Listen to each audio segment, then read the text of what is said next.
Heads up, folks, this is one of the darkest episodes in Farscape, with a lot of issues around parental abuse and life, death, grieving. So if that's not something you're in a headspace for today, totally understand. Take care of yourself. We have other episodes, and we'll see you again in the next one. I was describing the episode to my partner, and he goes, I thought there was supposed to be a little bit more Muppets and sex and a little bit less trauma. It's been a season of trauma, let me tell you. There was a hell of a Muppet in this one. Yeah. There were, in fact, some Muppets in this episode. Four-eyed brain thing was pretty impressive. Yeah. Well, should we get to it? I think so.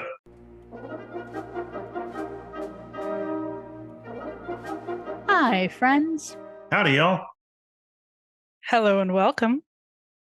And welcome to Muppet Sex and Trauma. I'm Sara Ezzat. I make the Fat Culture Critic videos on YouTube. I'm Josh Gosdin, and I'm a big nerd. And another big nerd has joined us today. It's Zylla. Hi, y'all. I'm Zylla Black of Zylla's Athenaeum on YouTube. Welcome. Very glad you're here. Nice to be back. Even if I do seem to be the grief counselor of this show. We need it this season, man. This season's been rough. It's the season of death. It is. Yeah. I think we're all kind of feeling that in the air. Yeah, let's not talk about the real world. We did enough of that the last time you were here. The Choice was written by Justin Monjo and directed by Rowan Woods. When last we left the Talyn crew, their John did the sacrifice play and lived just long enough to die in Aeryn's arms. This episode, we find a grieving Aeryn holed up in a hotel on a Blade Runner planet. She doesn't want to see the rest of the crew, but they're worried about her, and besides, when have Rygel, Crais, or Stark understood boundaries? This particular Blade Runner planet has some strange powers, with residents claiming to be able to contact the dead. That might be true, it might be a scam, or a bit of both. But Aeryn has decided to take a chance on a guy who has offered to contact her father. But there's a twist. He says he actually is her father, the not actually dead Talyn-John. And he knows a guy who knows a creature who can bring her John back to life. But all is not as it seems, because the person that might be Talyn actually knows is Alex, Aeryn's mother, who is actually not actually dead. She's alive, but she hasn't been well for a very long time, and is conspiring with not Talyn to cause Aeryn as much pain as possible. Rygel and Stark spot Alex and confront Crais, who admits to them, and then to Aeryn, that he spared Alex. But Aeryn is too deep in her grief to care, and tells them to bugger off. Not Talyn visits Aeryn with a seer creature, but as they are to start the seance, Zylla bursts in and executes faux Talyn in front of Aeryn. Mother and daughter have a very painful confrontation, Zylla spewing bitterness and anger, which Aeryn meets with compassion. Zylla tries to bring herself to kill her daughter, even dragging her out onto the window ledge, but still she cannot do it, even with Aeryn's blessing, and Aeryn begs her to throw her gun away. Suddenly, Crais bursts in to save Aeryn and shoots Zylla. Aeryn grabs her, but Zylla insists, just let me go. Later, a cold Aeryn prepares to return to the ship when the seer creature offers her one last chance to try to speak with John, but she turns away. So, thoughts? I suppose this is the strongest form of grief manifested in an episode that we could possibly have gotten. A show that isn't afraid to kill off a main character. It's quite a gut punch every time it happens. Yeah, I think some lessons were learned by later writers from this kind of thing. Well, we have a spare. We do have a spare here, which is terribly interesting and makes for some interesting philosophical questions about the nature of selfhood and the divergence that happens between two copies of a person. Like if you had been born in very slightly different circumstances, if you had taken a left instead of a right at Albuquerque, would you in fact be the same person? Are you, in fact, the same as you would always have been, depending on what choices had been made on your behalf, even by things that do not, in fact, make choices actively as we understand them. And speaking of choices, Aeryn has definitely made some interesting choices, and it's not until the end of the episode that you find out exactly how strange they are. Because I don't think Aeryn was ever doing anything on this planet except trying to bait her mother. That's a take. Yeah, I mean, I think she thought her mother was dead. But it's so clear that she knows that the father is a setup. And she wasn't ever even looking for Crichton, although she seems to find him anyway. And so what else could she possibly have been doing there if she wasn't looking for Crichton, if she wasn't looking for her father? She was looking for her mother. That's all I can assume. Looking to mend as much of that relationship as could possibly be there with the person who wasn't dead. And that being the case for me, like when I watched the episode, that was very, like, that was text to me. I didn't even realize that was a hot take. But like looking back over the rest of the episode, it made it really fascinating because she was in mourning. She was so low. That was all real. Her mystic visions of Crichton, how exactly tangible those were is an interesting question. Left as an exercise to the viewer, I suppose. But there does seem to be something about this planet that, like that, what's his face? Or something. What's his face with the half mask? I can never remember his name. Stark. Like Stark can interact with it. Clearly, some of the people there are interacting with something. There's something there. But that's, for Aeryn, immaterial. like that's, that is a side effect. She's clearly already accepted that Crichton is dead. She's clearly just like, all right, this is shit, but this is life now. Which is kind of appropriate to a soldier.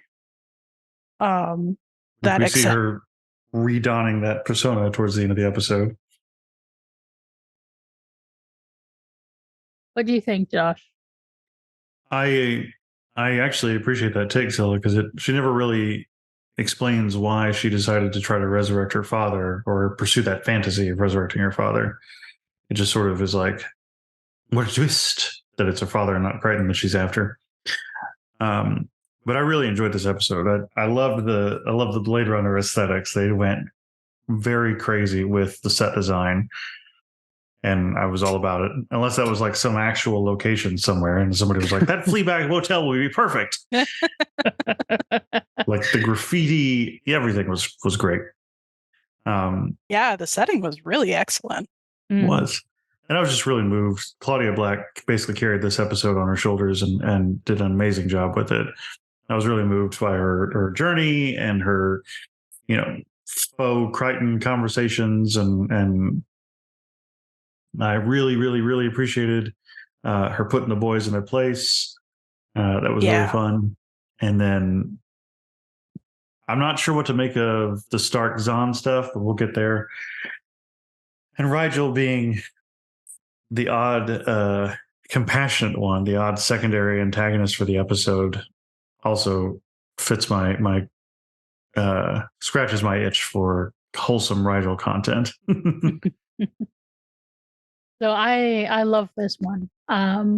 It's an interesting sort of experiment in storytelling, because I feel like we're in storytelling, you're supposed to have an active protagonist who is actively pursuing goals.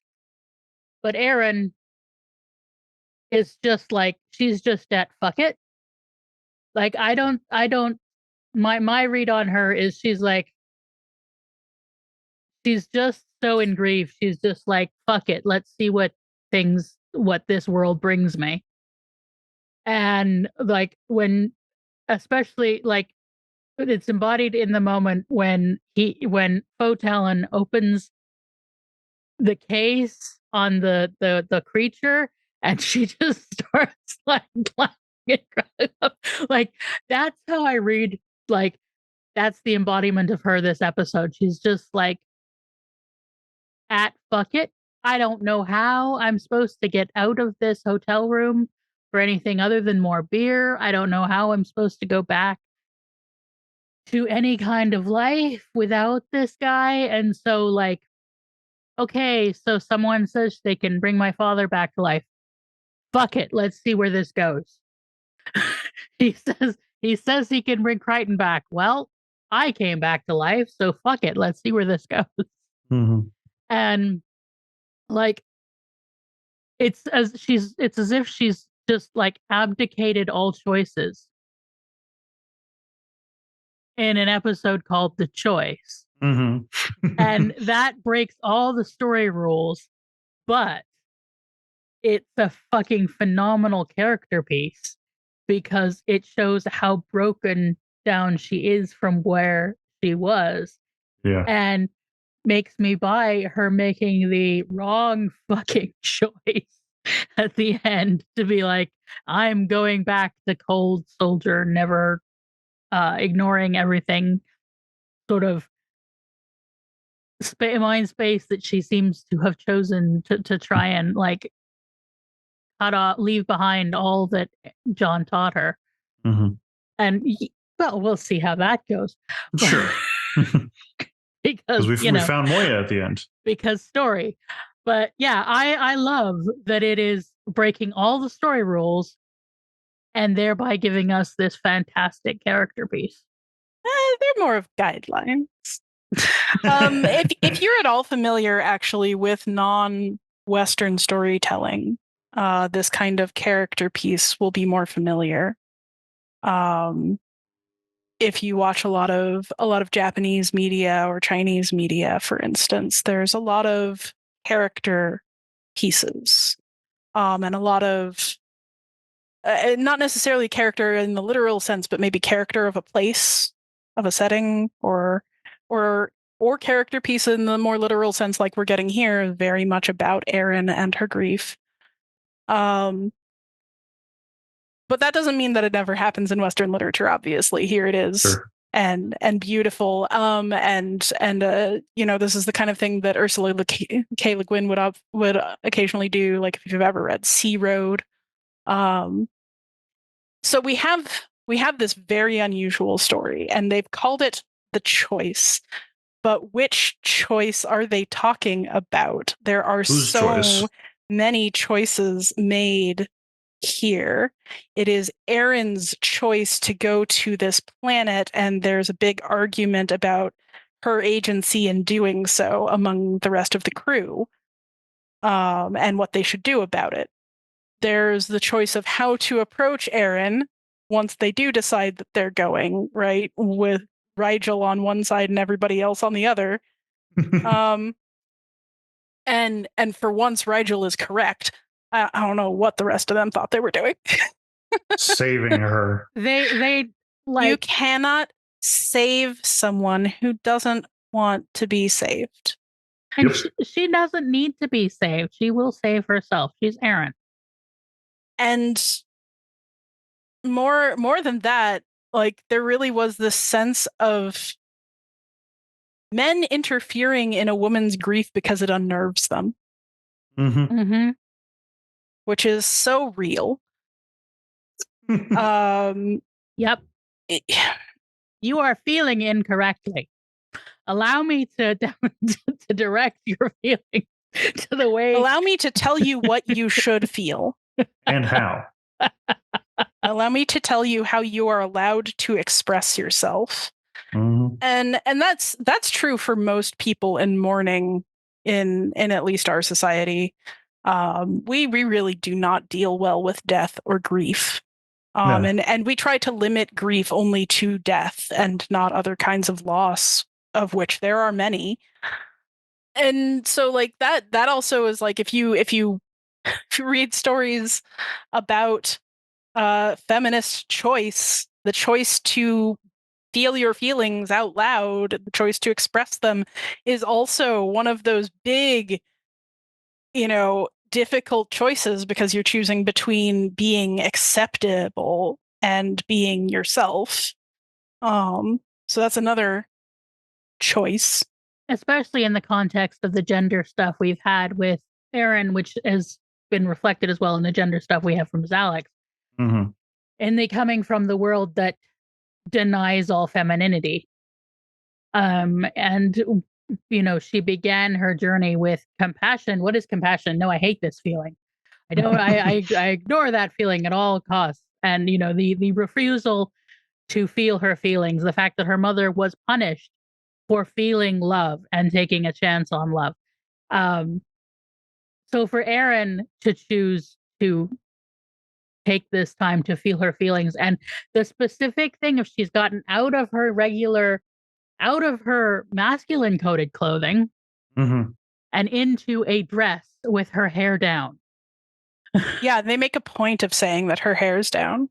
Yeah. Too. Like I noticed that, and I don't even know enough. I don't know the show well enough to have caught that cue without them signaling it, but they stressed it enough that I heard it.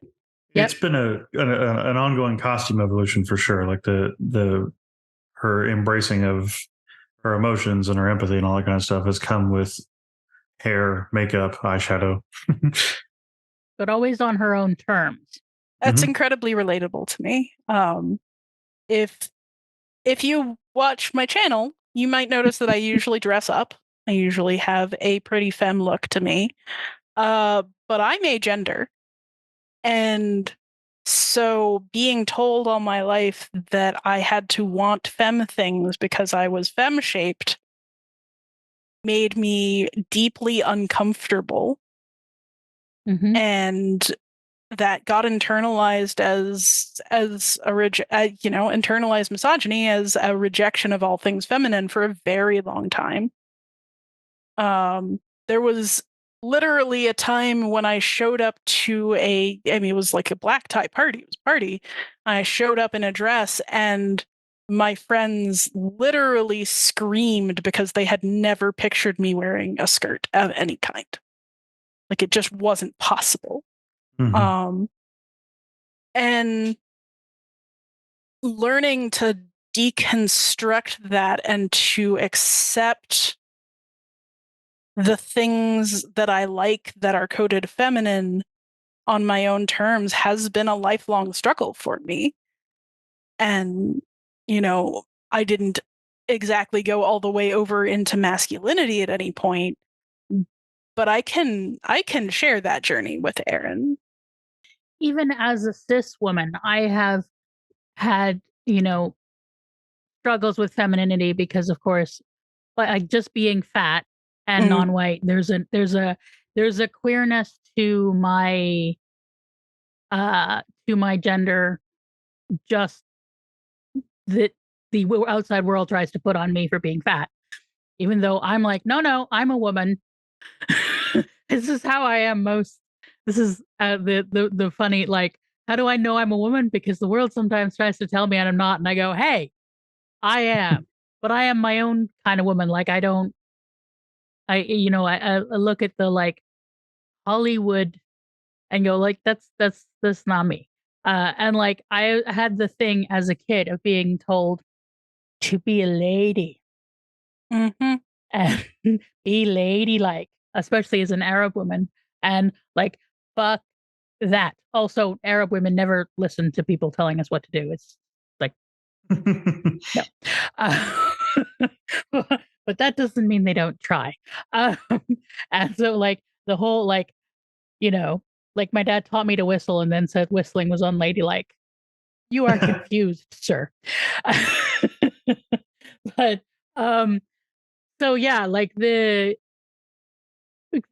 like finding the version of woman that suits me is a thing that I think I think basically all women go through some version of that. Either they actually listen to what the world tells them they're supposed to be, or you find your own way to do it. And like that's why Aeryn can have a gender journey while being cisgendered, because the construct of gender that she was presented with is different. And I actually had the opposite thing. I wore skirts so often when I was in my early 20s that my friends were shocked when I wore pants one day.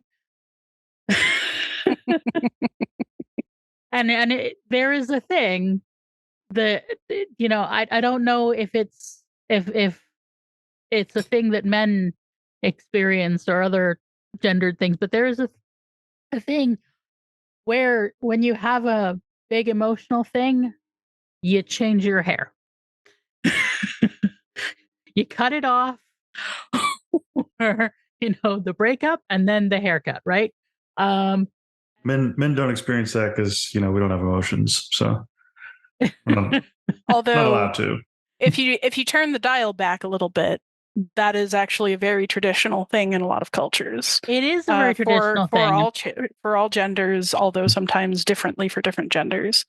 But like shaving the head in grief is a very common thing in a lot of cultures, especially for men, actually. Or tearing pieces of your hair out in like ancient Greece and stuff like that.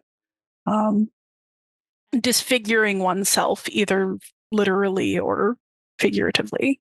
And a clothing change is also very common. Like I understand for Jewish people there's a clothes cutting tradition. Yeah. You cut your sleeves. It's sort of my family was always pretty reformed, so we didn't have very strict customs in this direction. But I know that there are a lot of things like that.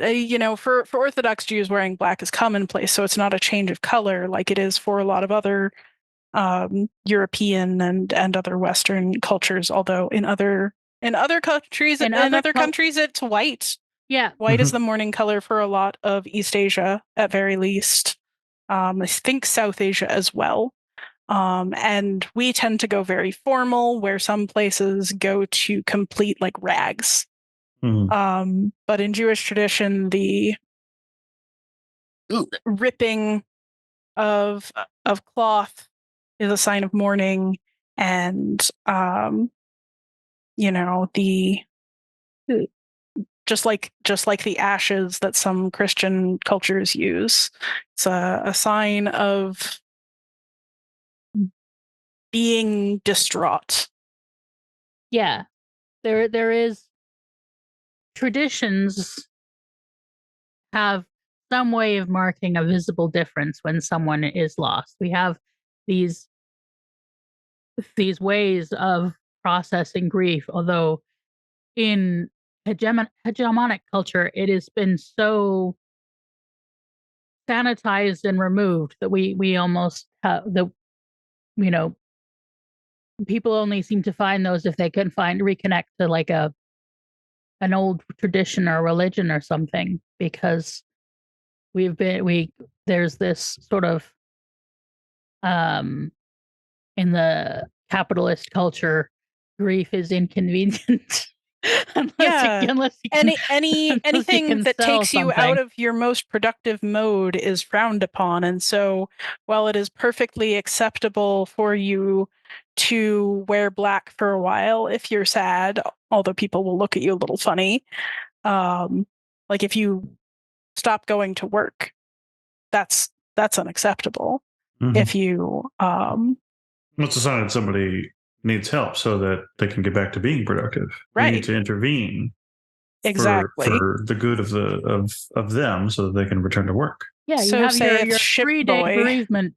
You have your little bereavement leave, and then No, you're fine, right? yeah. What back was to the it. name again of the guy who's bound to the ship? Davy Jones. Race. Crace. Yeah. Now there's an interesting figure in terms of the capitalist masculinist grief. Oh yeah. Like he just cannot comprehend what Aeryn is doing at all. At all. I mean, Stark, at least, even though he's acting with the same poor impulse to control Aeryn's grief, he at least seems to care why Aeryn is doing this. He's only worried because of where and what she's doing, not what she's feeling. But Crace is just like freaking out. He's like, this is unacceptable. Yeah, Crace is no feelings. Stark is, give me your feelings. And Rigel is just everybody get back on the damn ship. Yeah. Like you can grieve all you want. I've seen some shit, but can we do it like not here? Can we go now? Yeah. Rigel somehow being the most empathetic character in this episode. God, when he first of all, I appreciated the I guess logical, but we've never really seen him do it this way, expansion of his chair's ability to just fly up a building. I had actually assumed he couldn't do that. Same. Like I thought he had to like hover over something, not that he could just fly. But to be fair, it did seem like he was struggling. But his speech, his dialogue with Aeryn when he was up there, that was really good. That's some of my favorite Rigel stuff. Is when he gets to when he takes a very like pragmatic approach to empathy. Yeah, like his approach to empathy is very logical, reasonable, and rational. And who knew he had a love? I mean, he had 16 wives at some point. Yeah, well, but we know how he talks about them. That does not at all indicate that there was love there. Yeah. And somebody goes through 16 spouses and talks about them flippantly. The Dominar. A lost love is something that we don't expect out of a character like Rigel, and yet it is often there, even for the people you least expect. And he's got to get his pathos somehow. And I love that we don't get the whole story. We just get to learn there is a story. He gets depth without us having to necessarily spend time with it. There's one thing, Sara, can you help me remember? Some of the flashbacks to old Aeryn and old John, I thought that episode established that Aeryn didn't remember that timeline. Yeah. So how is she flashing back to it? Timey-wimey, griefy-weefy. Well, also, she doesn't seem to remember in this episode. Like when she, like, I didn't know that was a thing because of my weird interactions. Episode. It looked like it. It looked like it. But when Aeryn has those flash sideways episodes, she seems lost. Like, this never happened. This isn't real. And John keeps saying, remember. So she doesn't remember. Okay. I wanted to actually go back to Crace for a minute and to Aeryn just like kicking the pants off that guy. I thought her reaction to him showing up to bring her back was really interesting and indicative of a kind of grief we rarely get to see in media. It's a grief that is, I mean, it's tinged with anger, it's tinged with sorrow, but in essence, it's just fuck it. it's just wildness. It's like, well, you wanted me, take me now. Won't that make things interesting? I don't care anymore. You can't hurt me. And again, I don't know where that exactly comes from, but his reaction to it, she nailed it. Like, she's correct that that's what he wanted, and now he is beside himself, unable to cope with getting what he wanted in this backhand fashion. Well, it's not what he wanted. Like she said, there's a scene many episodes ago where, to get him to help with a thing with John, she offers that he can do what he wants, and he turns her down. She doesn't offer. She's like, she basically is like, I won't resist. He doesn't. He wants her physically, but he wants more than that, and he's never ever going to get more than that, no matter what she acquiesces to. He wants some sort of a version of Officer Soon that he remembers her being, to be this idealized, pedestalized version of Aeryn, to choose to be with him because she wants him. Like, he wants everything emotionally and physically to be exactly how he wants it, because he's a control freak. Yeah, of course. And he's never experienced love either. He wasn't raised with love either. He wasn't bred in captivity the way she was. Right. But he was taken as a child soldier and raised in this fucked up, no emotions world. And that will fuck you up. That will fuck you up good. Speaking of which, do we talk about the most fucked up, which for once isn't Stark? Xalex. Jeez, man. Xalex. Oh. Yeah. She doesn't know what she wants either. Nope. You missed the last episode with her where she wanted Aeryn to kill her, and was disappointed when Aeryn didn't. Like, she wanted it to be killed because that's all she could handle. Because fascism is a death cult. And yeah, she tried to choose love once in her life, and fuck if she hasn't paid for the price for that. No kidding. I found her story very interesting, in the way that she's clearly as good as Aeryn. She's as much a fighter as Aeryn. She's as smart as Aeryn. She's as clever as Aeryn. She's good at what she does. She's good at surviving, and she's good at adapting. But she can't live with who and what she has become. Like, it's very clear that she has nothing. And all she knows how to do is to follow the last orders given to her, because what else is there? And that is really, really tragic. And I think, honestly, as a story writer, as a storyteller, I think this is the choice that they meant.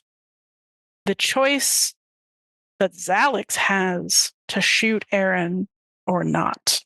When Aeryn refuses to fight back.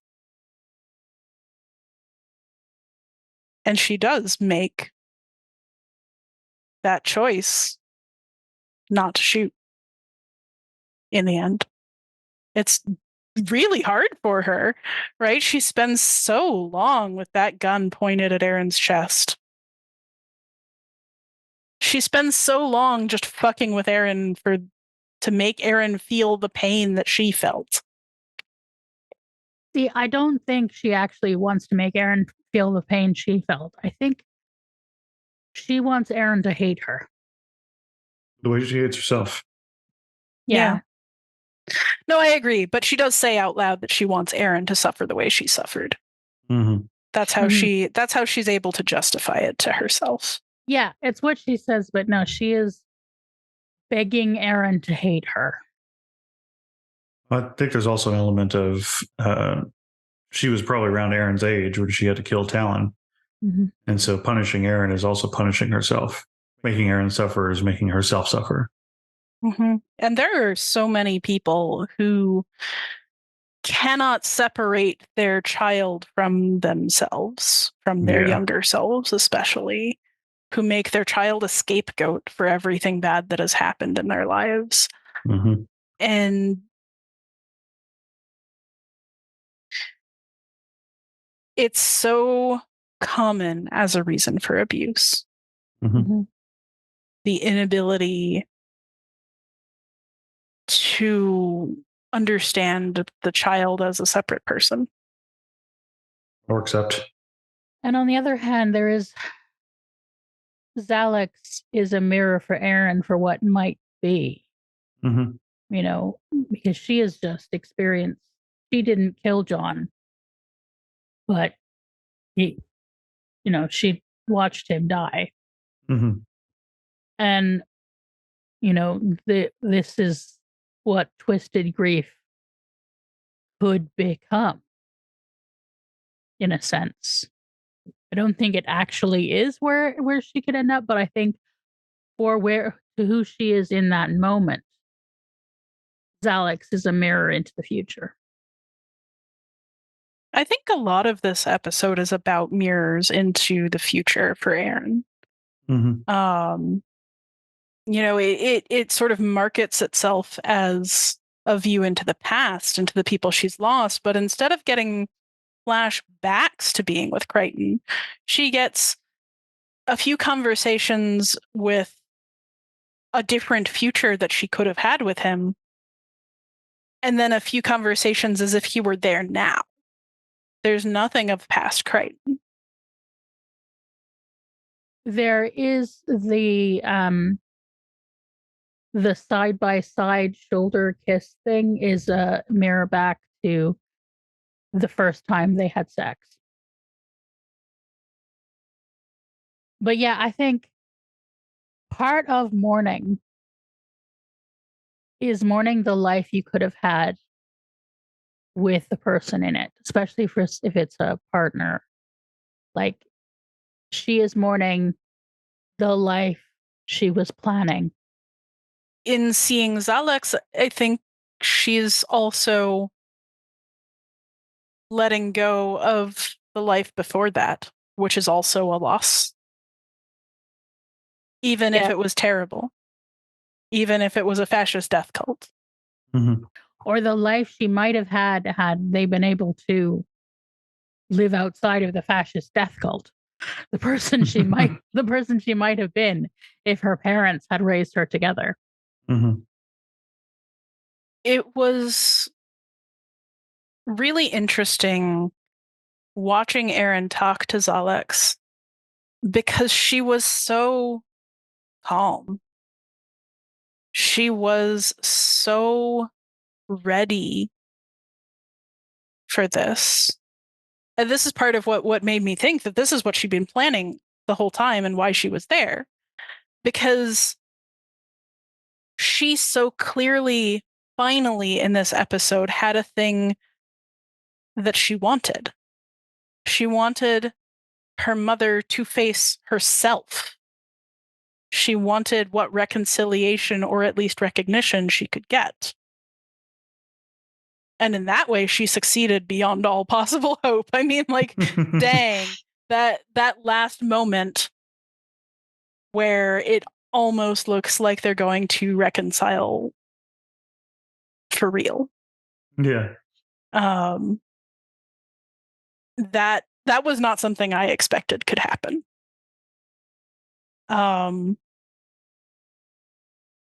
But the truth is that there are ways to break through self-hatred and conditioning, and Aeryn found a crack. Mm-hmm. There are ways. And that is fascinating in a piece of literature like this, where the fascist state is so overwhelming. And of course, the thing is that the person who has found some way to crack somewhat through that is the person who killed her. It's Grace. There's another mirror there because he has done some of that reflection and work. Some. Yeah, because it is a long road.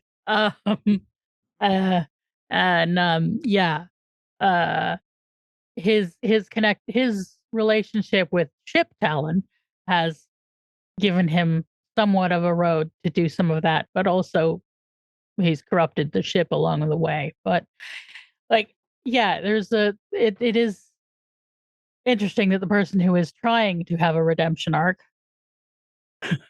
is the person who kills Alex before she can start one. He's still unwilling to let go of all of his own desires for control and all of his own expectations and stuff like that. And he's got a long way to go. Mm-hmm. And it's interesting that it is Grace who eventually kills her when he's the one who couldn't before. Well, didn't. Mm-hmm. Yeah. And the question of why did he make that choice? He justifies it as like they would just send someone else and da da da da da da da. But do we think there's more to that choice than what he says? Probably. It seems inevitable. Like, that was maybe true, but do we think that Alex is really here on this ass end of a planet on purpose, like sponsored by the fascist state? I don't. I don't think I don't get she's the impression she's still in touch with the fascist right, state. Exactly. she's If you failed, would you get back in touch with the fascist state that sent you on a mission? Of course not, but like that just blows Grace's logic out of the water, right? Exactly. Because that's the point. Because there's no way that the fascist state wouldn't have just sent somebody else anyway, on the assumption that she failed or she betrayed them, mm-hmm. if that's what they were going to do. So why didn't he kill her? Why did he shield Aeryn from killing her in the first place? I think this is partly because she is a mirror for him. He saw himself in her. Yeah. He did have to watch his own brother die. And that was his thing in that episode. He was like, you shouldn't be here to watch this. Get her out of here. Well, that was John said, you shouldn't do this. John said you shouldn't do this, but Grace said you shouldn't watch this. Yes. Mm-hmm. I think that's going to be very interesting. I have no idea where the show takes that, but I think that's going to be a fun one. Yes. Yes. But you know, it's so heartbreaking to watch Aeryn take back up her emotional armor at the end of the episode. But it feels kind of inevitable, because what other tool does she have? If John were here, she would probably go to John, but John's not here. That's part of the point. And the answers at the bottom of the bottle don't really serve. No. Seldom, if ever. And our creepy little four-eyed fetal friend. Oh, God.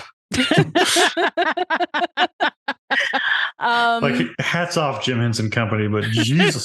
With its white little voice. Oh, no.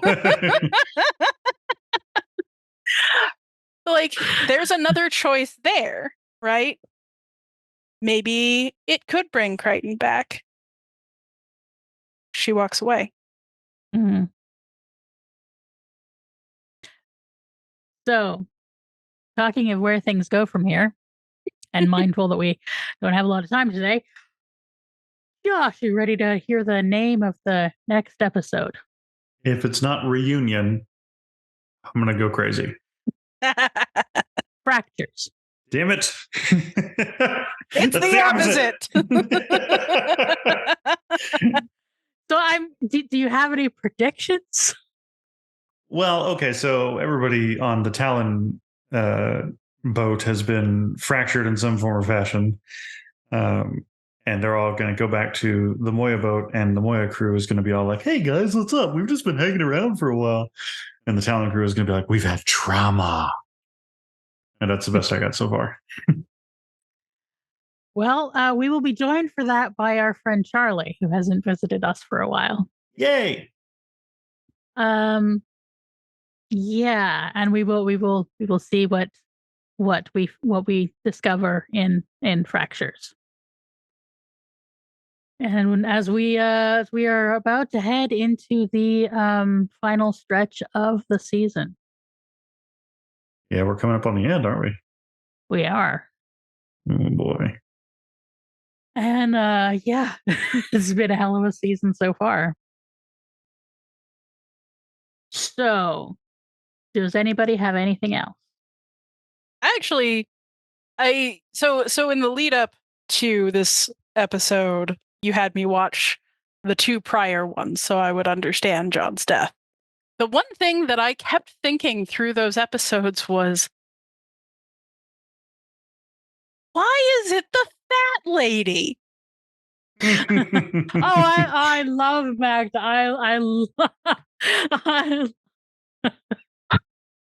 They adore make her Furlough. out to be so gross. It makes me so sad. I mean, she's got character coming out her ears.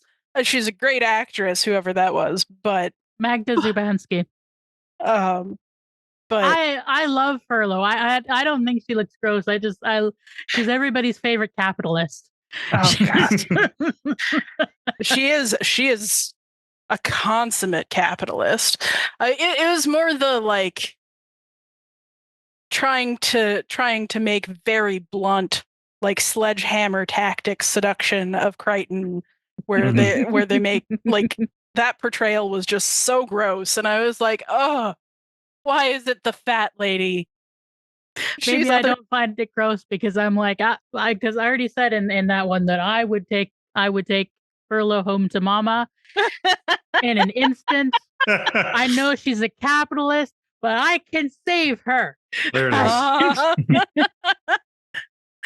is. Well, I guess maybe this is my weirdness as somebody who doesn't see physical attractiveness until I have an emotional connection.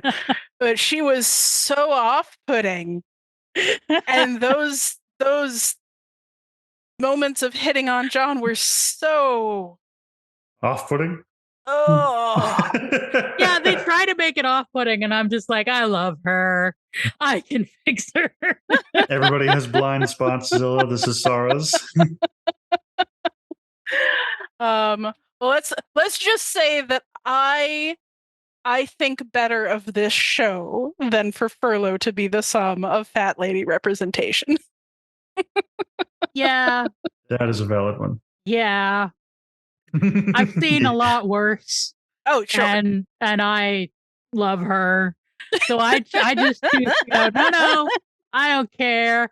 I love her. I'm taking representation where we find it because queer, fat woman. Yeah, I'm taking it. The character isn't queer, but as far as we know, but Magda is. And yeah. Mm-hmm. But yeah, like it was nice that she was portrayed as so amazingly self-sufficient and so very competent and so willing to go way too far in too many directions. So sorry. I know that it's not this episode, but I just needed to say it. Yeah, no, that's fair. I mean, we'll call that the comment on those episodes, because nobody called me out on going, I don't care that Everybody gets one. that they mean it as bad representation. I am recoding it as good representation. So does anyone have anything else on this episode? Okay, so what's your favorite part? Zylla? I think my favorite part is Aeryn standing, looking out over the city from this very high drop where it would be very easy for her to walk off and end it all. And saying, is this it? Is this all there is? It hit me right in the stomach. Mm-hmm. Josh? The conversation on the same location, the conversation between Rigel and Aeryn. That hit me right in the stomach. Unexpected compassion and empathy always get me. Yeah. For me, it's the mirror of the remembered kiss from A Human Reaction to this kiss, when they're mirror images. Mm-hmm. And it's so gentle and so, I don't know, it's just breathtaking. So cheers to that. Yeah, this is the thing. Sexy people. This is the thing. It breaks all the traditional Western storytelling rules except for one. The one rule that rules them all is if the story needs it, you do it. You break if the story needs enough, you break any rule. And that is the one rule to rule them all. I'll copy that. Rule of cool. So, Zylla, thank you very much for coming and being our resident grief correspondent. Absolutely. Thank you for having me back on. It's always a pleasure, even if it's a bit of a cathartic one rather than perhaps a straight pleasure.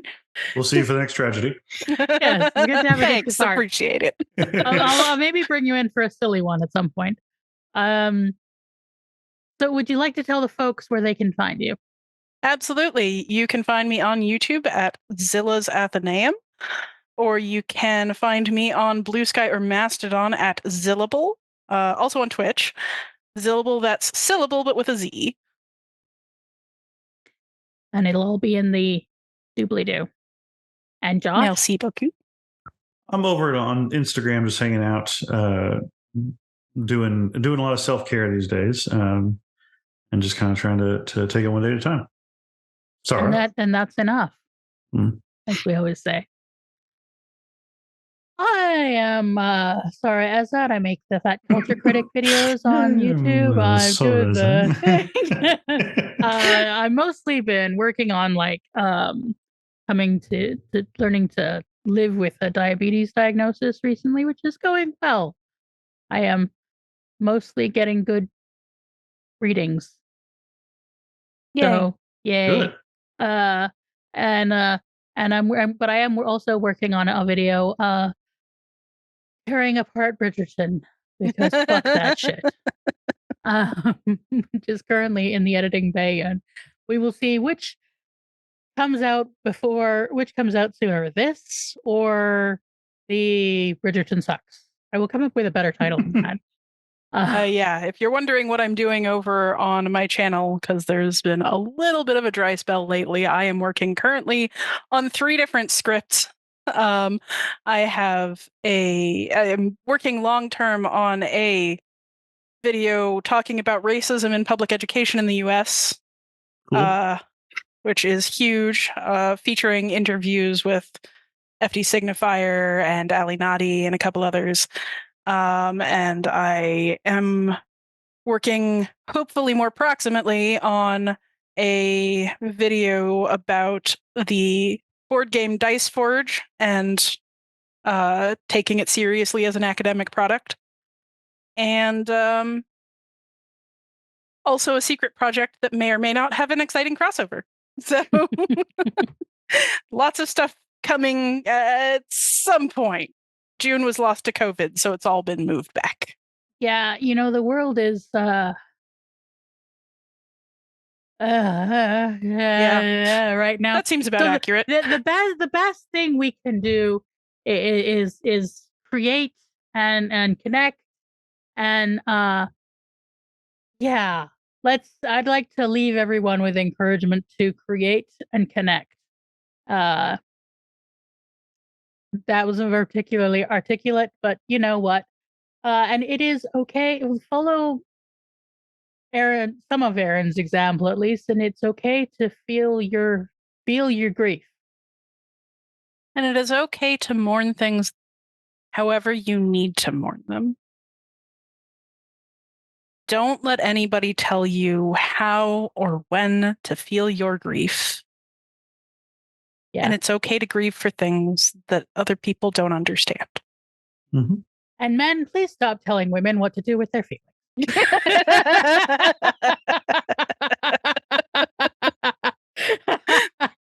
Something Josh never does, which is one of the reasons we appreciate him. Mama didn't raise no fool. We appreciate you, Josh. We do. Thanks for being here, Zylla. I think that's a good note to end on. Bye, folks. Mm-hmm. Keep learning.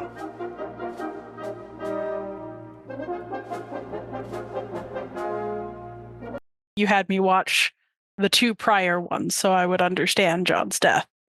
And well, the 2 prior Talyn ones. It didn't show you the cartoon one. Okay. I'll take your word for that. They know that people needed a breather between these. I'm sorry I didn't give you the breather. That's okay.